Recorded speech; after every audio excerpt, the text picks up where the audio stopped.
Bakit may mga lalaking hindi naman sobrang pogi, hindi mayaman, tahimik lang pero hinahabol ng babae? Samantalang yung mga laging nandyan, nagbibigay ng effort, binabaliwala lang. May sikreto ba talaga? Oo, at yan ang tatalakayin natin ngayon. Ang video na ito ay inspirasyon mula sa aklat na The Laws of Human Nature ni Robert Greene. Isang libro na tumatalakay sa mga totoong likas ng tao, kung paano sila nag-iisip, gumalaw at na-attract. Dito natin matutunan kung paano gumana ang psychology sa likod ng attraction, hindi lang physical, kundi emotional at mental. Ayon sa libro, ang totoong charm ng isang tao ay hindi lang nasa anyo o pera, nasa pakikitungo, kilos at pag-unawa sa nature ng tao. At kung gusto mong maakit ang isang babae na hindi ka mukhang desperado, kailangan mong matutong gumamit ng presence at absence, ng mystery at confidence. Ang babae ay na-attract hindi sa lalaking todo bigay, kundi sa lalaking kaya niyang respetuhin. Sa lalaking may sariling mundo, may control sa sarili, at hindi basta-basta nagpapaikot ng emosyon. Yan ang lalaki na pinag-iisipan nila sa gabi. Kaya kung pagod ka ng maging habol-habol, gusto mong maranasan na ikaw naman ang hinahabol. Hindi ka nag-iisa. At hindi imposible yan. Kailangan mo lang ang tamang mindset at strategy. Hindi mo kailangan magbago ng buong pagkatao. Kailangan mo lang malaman kung paano i-project ang version ng sarili mong may halaga. Ngayong malinaw na sa'yo kung saan galing ang mga ideya natin, simulan na natin ang mga sikreto. Hindi para manipulahin ang babae, kundi para iangat ang sarili mo at hayaang ang babae ang kusang lumapit. 1. The Law of Mystery and Absence. Isa sa pinakamakapangyarihang elemento ng attraction ay ang misteryo. Hindi mo kailangang ipakita agad ang lahat ng bagay tungkol sa sarili mo. Ang problema ng maraming lalaki ay masyadong available, masyadong open, as nawawala ang thrill. Tandaan mo, ang isang bagay na laging nasa harap mo, nawawalan ng halaga. Pero ang isang bagay na hindi mo madalas makita, yun ang naiisip mo araw-araw. Sa psychology, may tinatawag na scarcity effect. Mas pinapahalagahan natin ang mga bagay na bihira o mahirap makuha. Gamitin mo ito sa sarili mo. Hindi mo kailangang mag-reply agad sa bawat message. Hindi mo kailangang i-share lahat ng nararamdaman mo sa isang upuan lang. Dapat lumikha ka ng espasyo kung saan siya mismo ang gustong makilala ka pa. Ang mga babae ay likas na curious. Kapag nakita nilang parang may laman ka, may lalim, may mga bahagi ng pagkatao mo na hindi mo basta nilalantad, mas lalo silang naaakit. Hindi dahil sa gusto nilang hulaan ka lang, kundi dahil pakiramdam nila may halaga kang tao na hindi basta-basta binibigay ang sarili. Pero tandaan, may balance ito. Hindi mo kailangan maging cold o snob. Kailangan mong iparamdam na interesado ka, pero hindi ka desperado. Now, kaping makipag-usap at magparamdam, pero hindi mo siya ginagawang sentro ng mundo mo. Ang ganitong energy, chill, confident, pero mysterious, yan ang tumatatak. Ang mga lalaki na laging present, laging nagpaparamdam, laging available, nawawalan ng value sa mata ng babae. Bakit? Kasi alam nilang andyan ka lang palagi. Walang challenge, walang excitement. Pero kung marunong kang magpakita at marunong ka ring mawala sa tamang timing, doon ka nila hahabulin. Gaya sa libro ni Robert Greene, kung gusto mong ang atensyon ng isang tao ay mapako sa'yo, huwag mong ibigay ang sarili mo ng buo agad. Gawin mong unti-unti pa konti-konti para mag-iisip siya kung sino ka talaga at ano pa ang kaya mong ibigay. Kapag hindi ka madaling basahin, mas lalo kang gugustuhing unawain. Kaya sa unang hakbang ng pag-attract sa isang babae, huwag mong ibuhos agad lahat. Gamitin mo ang misteryo bilang sandata mo. Hindi ka nagtatago, pero hindi ka rin nagmamadali. Ikaw ang may control. 2. Presence that commands attention. Ang isang lalaking may dating, hindi kailangang magsalita para mapansin.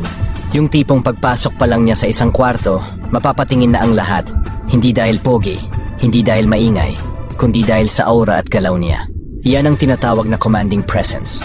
Sa psychology, tinutukoy ito bilang non-verbal dominance, yung paraan ng pagkilos at pagdadala mo ng sarili na nagpaparamdam ng confidence, respeto at control sa paligid. Hindi ito kayabangan. Isa itong tahimik na pahiwatig na ikaw ay may halaga at hindi ka basta-basta. Halimbawa, sa isang simpleng meetup or social gathering, mapapansin mo agad ang lalaking ganito. Hindi siya yung palaging nakasawsaw sa cellphone. Tumitingin siya sa paligid, upright ang katawan, at kapag kinausap ka niya, mararamdaman mong nakatutok lang siya sa iyo. Sabi nga ng ilan, parang biglang tahimik ang mundo pag siya na ang nagsalita. Kapag naramdaman ng isang babae na may ganong klaseng presence ka, automatic na siyang nag-a-adjust. Hindi ka pa nga gumagawa ng move, pero may dating ka na. Halimbawa, sasabihin ng babae sa sarili niya, ewan ko, pero iba yung dating niya. Hindi ko alam kung bakit pero parang may something. Iyan ang epekto ng commanding presence. Hindi maipaliwanag pero ramdam. Ang body language ay malaking bahagi nito. Diretso ang tingin, steady ang boses, hindi kinakabahan, at hindi rin bastos. Hindi ka kailangang pasigaw o sobrang confident. Ang kailangan lang ay tunay kang kalmado sa sarili mo. At lalabas ang presence mo ng kusa.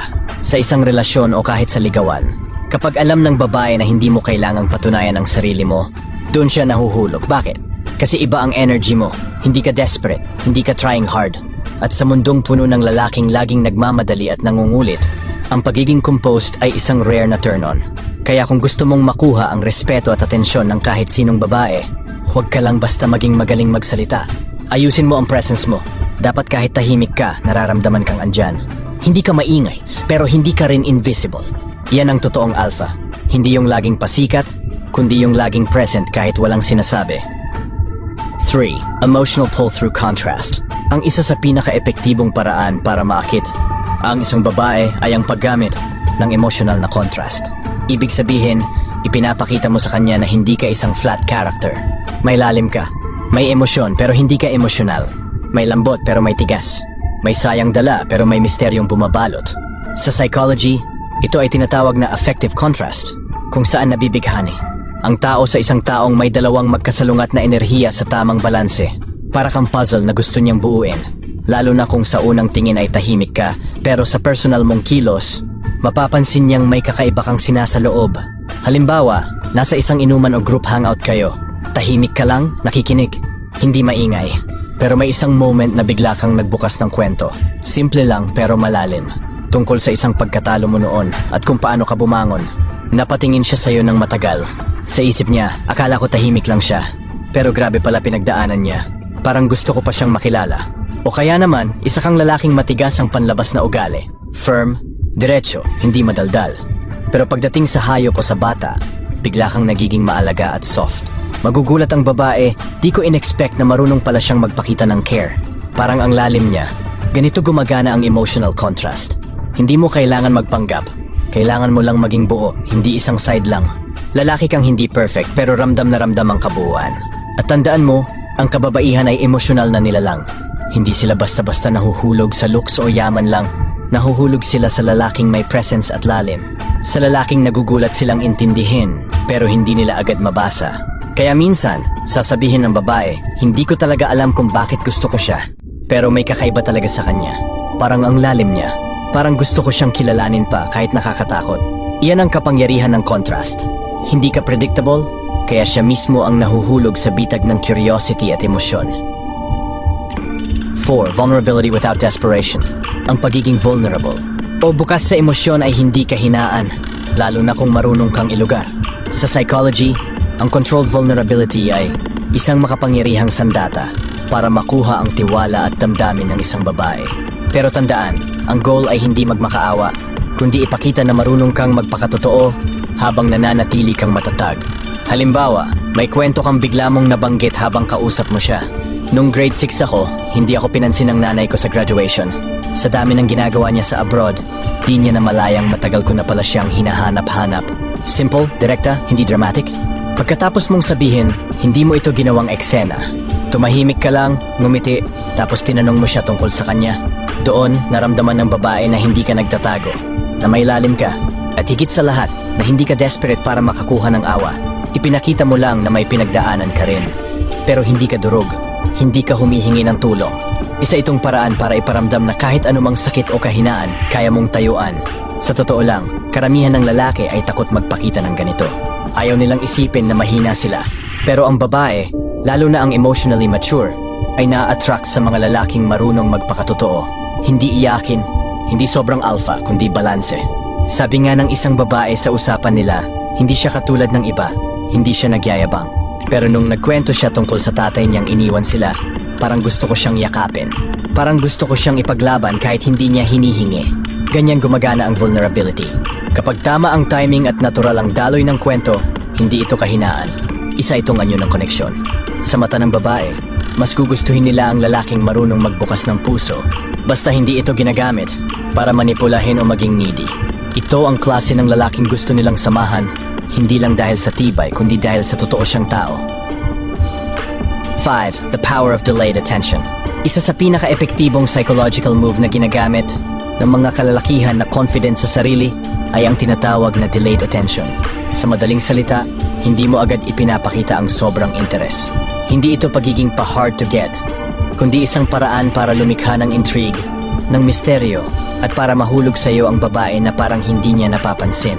Halimbawa, pagkatapos ng isang magaan at masayang pag-uusap niyo sa chat, hindi ka agad nagre-reply ng sunod-sunod.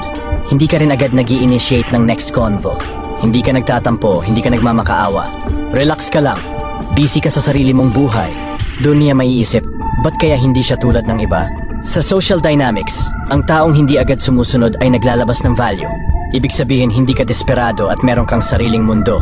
Kapag hindi mo agad ipinapakita na addicted ka sa kanya, mas lalo siyang naiintriga. Mas lalong gumagana ang natural curiosity ng babae. Pero tandaan, ang delayed attention ay hindi ghosting. Hindi ito paghiwas. Hindi rin ito panloloko. Ang tunay na sikreto nito ay nasa balance. Nagpapakita ka ng interesan pero hindi sobra. Hindi ka umaasa pero interesado ka. Ganyan ka maglaro ng utak gamit ang presence and absence. Sabi nga ng isang babae sa totoong senaryo. Nag-chat siya, ang saya ng usapan namin, tapos nawala siya. Pero hindi yung bastos na parang iniwan ako. Alam mo yung feeling na gusto mong hanapin siya? Yun. Hindi ko na namalayan, ako na pala yung naghihintay sa reply niya. Ibig sabihin, hindi mo kailangang magpatawa buong araw. Magpakasipag mag-chat o ibigay lahat ng atensyon mo para lang mapansin ka. Ang kailangan mo lang ay timing. Kontrolin ang presensya mo. Kasi kapag palagi kang available, nawawala ang thrill. Pero kung marunong kang magpakita, saka magpahinga. Ulitin, hindi lang siya mahuhulog sa iyo, kundi siya mismo ang hahanap-hanap sa iyo. 6. Emotional mirror technique. Ito ang isa sa pinakamatalinong paraan para makuha ang loob ng isang babae, ang emotional mirror technique. Sa simpleng paliwanag, para maramdaman niyang ikaw ang tunay na nakakaramdam at nakakaintindi sa kanya. Para mo siyang hinahawakan sa damdamin, hindi sa salita, hindi sa katawan, kundi sa koneksyon. Halimbawa, kapag sinabi niya, pagod na ako sa mga lalaking hindi marunong makinig, ang sagot mo ay hindi, ako iba ako. Ang sagot mo ay, naranasan mo na yan? Parang mabigat yan dalhin araw-araw. Dito mo siya binibigyan ng space na ilabas ang loob niya at nagiging safe ka sa kanya. Pinaparamdam mong nauunawaan mo siya, hindi dahil gusto mo siyang makuha, kundi dahil totoo ang interest mo. Hindi mo siya hinuhusgahan at hindi mo rin minamadali. Kapag naramdaman ng babae na konektado ka sa emosyon niya, mas madali siyang bumitaw sa mga wall niya. Mas madali siyang magtiwala. Mas madali siyang magbukas. At alam natin, sa ganitong sitwasyon, kapag naramdaman niyang safe siya sa'yo, doon, nagsisimula ang pagkahulog. Sabi nga ng isang babae sa totoong kwento, hindi ko siya crush noong una. Pero nung isang gabi na umiiyak ako, siya lang yung hindi nagbigay ng advice. Tahimik lang siya at nakinig. Doon ako natakot kasi parang siya lang yung tunay na nakarinig sa akin. Napakalalim na impact nito. Dahil ang karaniwang lalaki, solusyon agad ang bigay. Pero ang matalinong lalaki, nagbibigay muna ng presence. Dito mo siya nahuhuli, hindi sa galing, kundi sa lalim. Hindi mo kailangang maging sobrang gwapo o mayaman. Pero kung marunong kang mag-reflect ng emosyon, kung kaya mong ipakita na hindi mo siya ginagaya, kundi nararamdaman mo siya, ikaw ang magiging pinakakomportable at pinakamahirap pitawang lalaki sa mundo niya. 7. The scarcity illusion. Sa mundong puno ng atensyon, ang bihirang tao ay nagiging pinakakanais-nais. Ito ang tinatawag nating scarcity illusion. Sa psychology, ang isang bagay o taong mahirap makuha ay mas nagiging mahalaga sa paningin ng iba. Kaya kung gusto mong habulin ka ng babae, huwag kang palaging available. Dapat marunong kang mawala sa eksena, hindi dahil nagtatampo, kundi dahil may sarili kang mundo. Halimbawa, kapag palagi kang nagre-reply agad, palaging nandyan, palaging oo, nawawala ang misteryo. Pero kapag minsan hindi ka agad sumasagot, o biglang abala ka sa sarili mong growth, karera o passion, doon siya nagtataka. Nasaan siya? At mula sa tanong na yan, doon nagsisimula ang paghahabol. Hindi ito pagiging rude. Hindi ito mind game na nananakit. Ito ang may pagpapakita na may kung sariling direksyon ang buhay mo at hindi umiikot sa kanya. At sa mata ng sape, ang lalaking may sariling mundo ay mas nakakainganyo, mas nakaka-inspire at mas masarap tuklasin. Tandaan mo, hindi mo kailangang laging nandyan para ipakitang totoo ka. Minsan, ang pagiging absent mo ng konti ay mas nagpaparamdam ng halaga mo. Kapag masyado kang madali, parang buffet lang. Masarap pero walang thrill. Pero kapag parang signature dish ka, limitado, espesyal, pinipilahan ka. Kaya kung gusto mong tumaas ang value mo, mag-focus ka sa sarili mo. Improve ka sa fitness, skills, passion, at habang gumaganda ka, dumarami rin ang tanong niya, bakit parang busy siya? May bago ba sa kanya? Doon unti-unting lumalalim ang interest niya. Sabi nga sa isang real-life story ng isang babae, noong una di ko siya pinapansin. Pero nung naging consistent siya sa goals niya at bihira na lang siyang active, bigla kong na-miss yung presence niya. Doon ko na-realize na gusto ko pala siyang makausap. Ito ang epekto ng scarcity illusion. Habang lumalayo ka, hindi para iwasan siya, kundi para hanapin ka niya. Hindi mo siya pinipilit, pero kusa siyang lalapit. 8. The unpredictable edge. Ang pagiging hindi inaasahan ay isang makapangyarihang sandata sa psychological attraction. Ito ang tinatawag na the unpredictable edge. Kapag hindi ka palaging predictable, hindi ka madaling basahin, mas nagiging kaakit-akit ka. Kasi ang utak ng tao ay nahuhumaling sa misteryo, lalo na kung galing ito sa isang taong may depth at composure. Halimbawa, may mga araw na sweet ka, thoughtful, biglang tatawag o magpapadala ng simpleng mensahe. Tapos kinabukasan wala, tahimik, nag-focus ka sa trabaho o passion mo, dun siya mababahala. May nagawa ba akong mali? Bakit di siya katulad kahapon? Ang totoo, wala lang talaga. Ginamit mo lang ang tamang pagitan para hindi siya masanay. Ang ganitong galaw ay hindi pagiging toxic, kundi pagiging strategic. Hindi ka laruan, pero hindi ka rin predictable robot. Ikaw ay may sariling pacing. May sarili kang rhythm. Kaya siya nahuhumaling sa kakaibang aura mo na hindi niya agad ma-figure out. Tandaan mo, kapag ang isang lalaki ay sobrang predictable, nawawala ang excitement. Alam na agad ng babae ang next move niya. Walang thrill. Pero kapag unpredictable ka, minsan seryoso, minsan misteryoso, minsan makulit pero minsan tahimik, mas lalong lumalalim ang curiosity niya. Sa psychology, ang unpredictability ay nagtitrigger ng dopamine sa utak, isang chemical ng excitement at reward. Kaya kapag nalink ka sa ganitong experience, hinahanap-hanap ka niya. Dahil hindi ka lang basta tao, isa kang karanasan na hindi niya makalimutan. Gamitin mo ito ng tama. Hindi mo kailangang gumamit ng drama o panakit. Kailangan lang marunong kang maging timing master. Minsan lalapit, minsan lalayo, minsan tatawa, minsan seryoso. Hindi para lituhin siya, kundi para mas lalo kanyang alamin. Minsan ang pagiging hindi mo paghabol ang pinakanakakahatak na dahilan kung bakit siya hahabol. Dahil ang isang misteryong hindi niya mabuksan ay isang bagay na gusto niyang ulit-ulitin. 9. Emotional trigger control. Isa sa pinakamalalakas na sikreto para makuha ang atensyon ng babae ay ang tinatawag na emotional trigger control.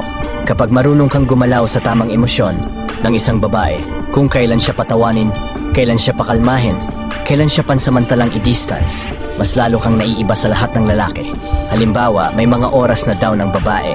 Hindi mo siya kailangan agad ayusin. Hindi mo siya kailangan pilitin mag-share. Ang kailangan lang, presence mo. Taimtim na pakikinig. Simpleng, nandito lang ako. Ito ay hindi pagiging soft.